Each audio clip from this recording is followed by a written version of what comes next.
Assalamualaikum warahmatullahi wabarakatuh. Kembali lagi dengan saya. Dengan video pembelajaran kali ini, saya akan membahas tentang diabetes mellitus.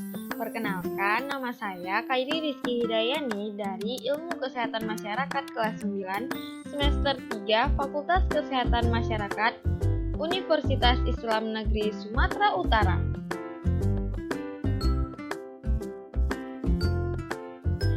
Nah, yang pertama saya akan membahas tentang latar belakang diabetes mellitus.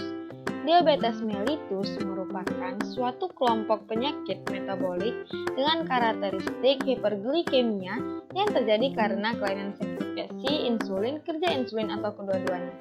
Nah, Global Report on Diabetes pada tahun 2016 melaporkan bahwa diabetes mellitus menyebabkan 1,5 juta orang meninggal pada tahun 2012.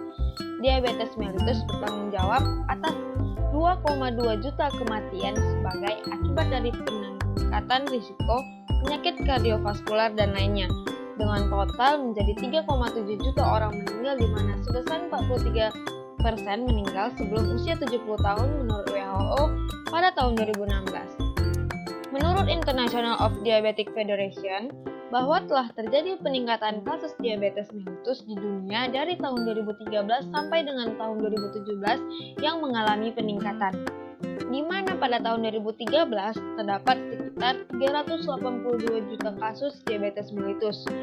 Pada tahun 2015 terjadi peningkatan menjadi 415 juta kasus diabetes mellitus. Dan pada tahun 2017 terjadi lagi peningkatan kasus diabetes mellitus menjadi 425 juta kasus.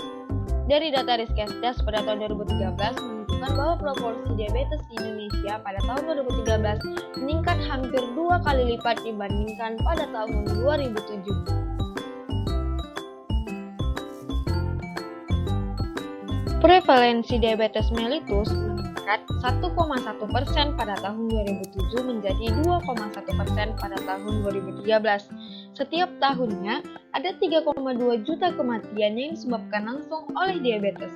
Berarti ada 1 orang per 10 detik atau 6 orang per menit yang meninggal diakibatkan penyakit yang berkaitan dengan diabetes ini.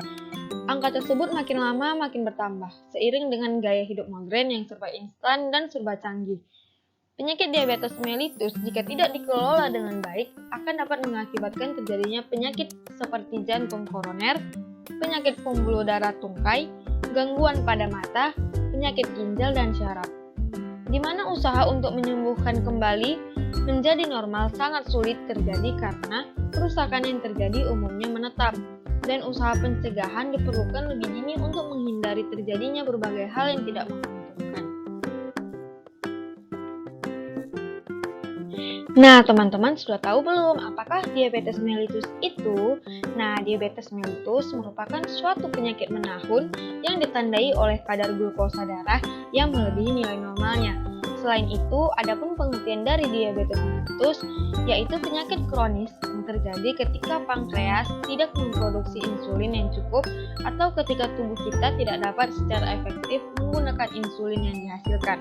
Insulin ini pengertiannya yaitu hormon yang mengatur gula darah.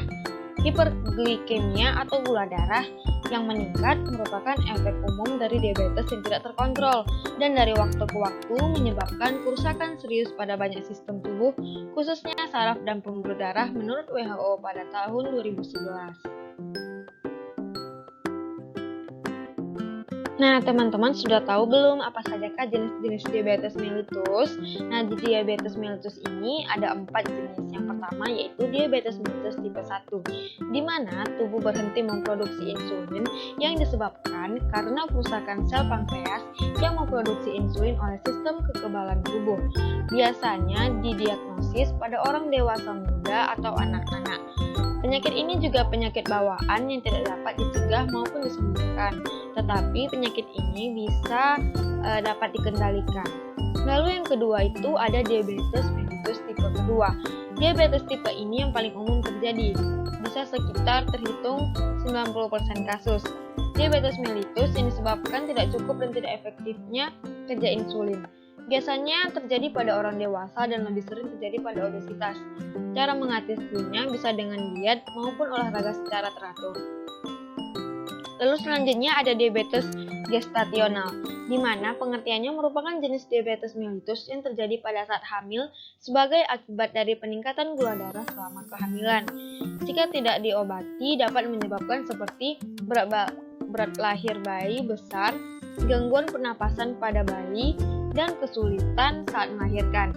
Biasanya bisa sembuh ketika sudah siap melahirkan.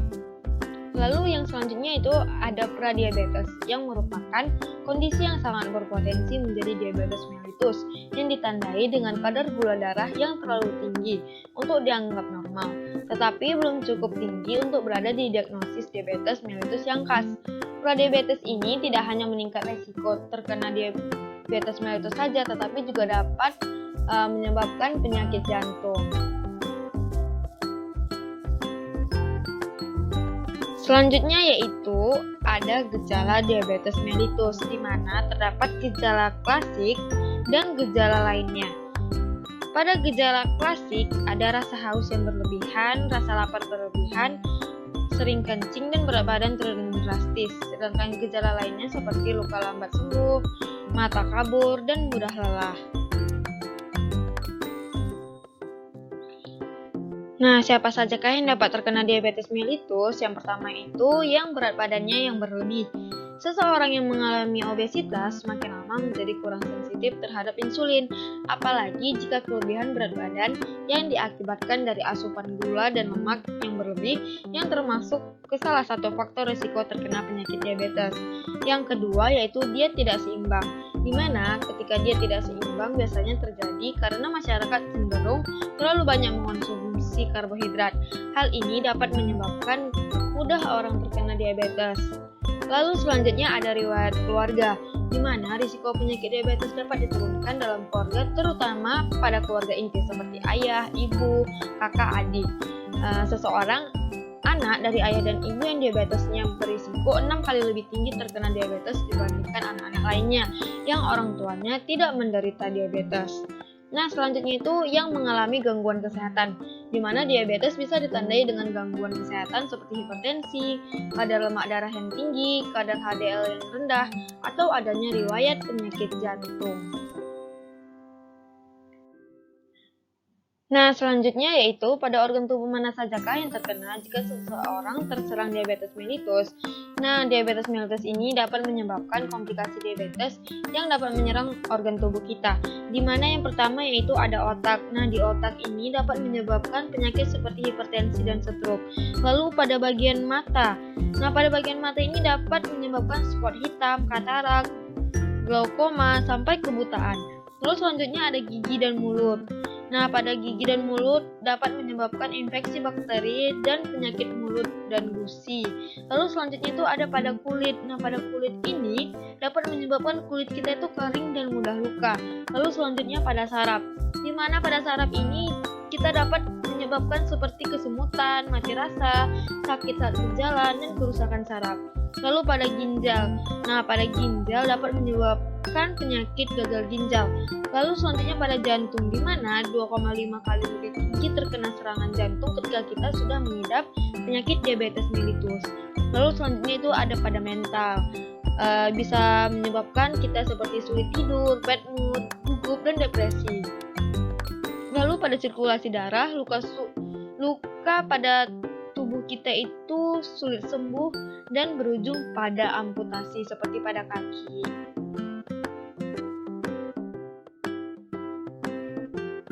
Kapan seseorang mengetahui bahwa ia terkena diabetes mellitus?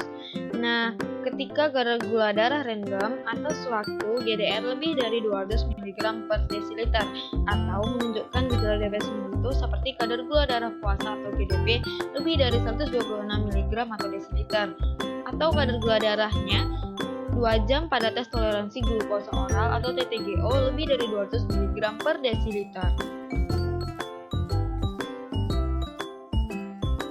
Lalu selanjutnya yaitu mengapa orang dengan diabetes harus berhati-hati terhadap kaki mereka. Nah, masalah kaki merupakan penyebab penting dari komplikasi pada individu dengan diabetes. sirkulasi darah di tungkai dan kaki dapat menjadi buruk dan menyebabkan jaringan saraf di kaki rusak, sensasi rasa kaki berkurang sehingga kaki dapat terluka tanpa penderita menyadarinya, atau nutrisi ke jaringan kaki berkurang sehingga luka sulit sembuh. Lalu pasien berisiko untuk terjadi masalah kaki lebih sering pada usia yang lebih dari 40 tahun. Menggunakan beberapa bentuk tembakau seperti merokok, mengalami penurunan sensasi dan aliran darah ke tungkai dan telapak kaki, cacat anatomis, riwayat ulkus kaki, amputasi dan ada amputasi sebelumnya. Lalu luka kecil yang tersembunyi di bawah kaki dapat berkembang dengan cepat menjadi luka besar yang parah. Luka dan infeksi yang terlanjur parah dapat menyebabkan dilakukannya amputasi kaki. Jadi sangat berbahaya jika orang terkena penyakit diabetes. Makanya penyakit diabetes ini harus menjaga kakinya dan berhati-hati. Nah, bagaimana cara mencegah penyakit diabetes mellitus? Kita dapat melakukan pencegahan terhadap diabetes mellitus. Yang pertama yaitu cek kadar gula darah. Lakukan pengecekan gula darah secara teratur karena hal ini penting untuk mendeteksi diabetes secara dini sehingga dapat segera ditangani dan meminimalisir kemungkinan terjadinya komplikasi. Lalu yang kedua yaitu konsumsi makanan yang sehat dan jaga pola makan yang baik. Jangan mengonsumsi makanan yang banyak mengandung gula, lemak maupun minyak dan garam yang secara berlebihan.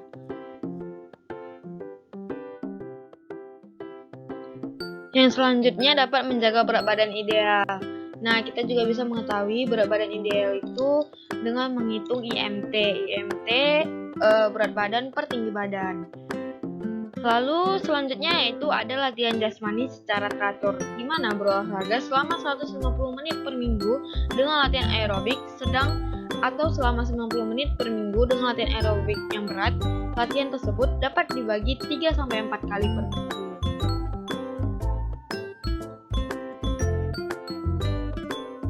Diabetes mellitus juga mempunyai mitos dan fakta, di mana mitosnya seperti diabetes bukan masalah yang besar, padahal faktanya jika penyakit diabetes mellitus ini dibiarkan tidak diperiksakan, diabetes dapat menyebabkan komplikasi serius dan menyebabkan kematian lebih cepat dari seharusnya. Nah, ini tuh salah satu dari 8 penyakit utama yang menyebabkan kematian pada orang dewasa. Menderita diabetes memperbesar kemungkinan kita 2 kali lebih besar terkena serangan jantung. Diabetes juga bisa menyebabkan kebutaan, gagal ginjal, amputasi tungkai bawah, dan beberapa akibat jangka panjang yang membuat mutu hidup menjadi lebih rendah.